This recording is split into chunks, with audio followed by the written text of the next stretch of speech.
No, I got a couple of different guys. The first one that stands out is actually an AL West arm, and that worries me a little bit. But I thought Patrick Sandoval last year for the Angels was really, really good. He's a lefty. Metrically, it looks very strong. I mean, he had a huge whiff rate. His changeup looked every bit a plus pitch against Seattle and everyone else that he faced. It's a good little arsenal of pitches, and the metrics back it up. He's 25. He's kind of stepping into that, I guess, prime of his career. So I would watch out for Patrick Sandoval. And then the other one is going to be a Yankees pitcher, which pains me to say, but I really like Luis Hill or Gill. I think it's Gill.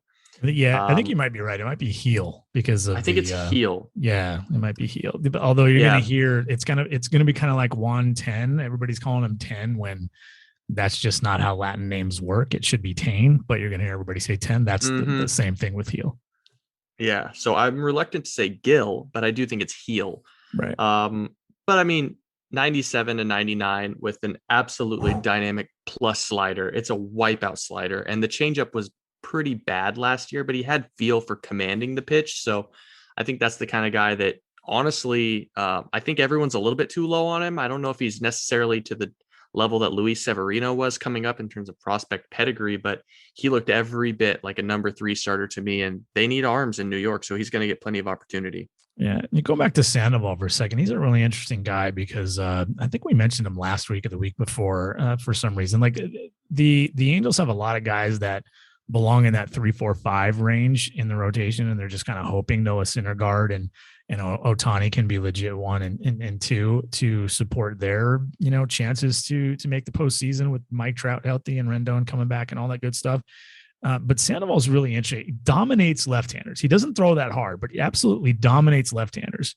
And while righties do a little bit of damage against them, a little bit, it is still just a little bit. I looked it up when you were talking about him. In the 60 innings, 261 batters faced in 2021 against right-handed batters, 241, 333. So that's not too bad. It's a 333 OBP. So it's not too bad for the hitters, but it's a 368 slugging. It's only 7 home runs in 261 batters faced. Patrick Sandoval is pretty good considering this is lefty without dominant stuff against right-handed batters. And whether that's a testament to, one or more of his pitches specifically, or just how well he commands it and stays out of the middle, I don't know, but the combinations obviously work, and that's a really good choice there. Hey, it's Jason Churchill. To get the full episode, as well as every other episode of the podcast, past and future, subscribe for as little as $5 per month by going to bit.ly/getthepod. That's bit.ly/getthepod, all one word.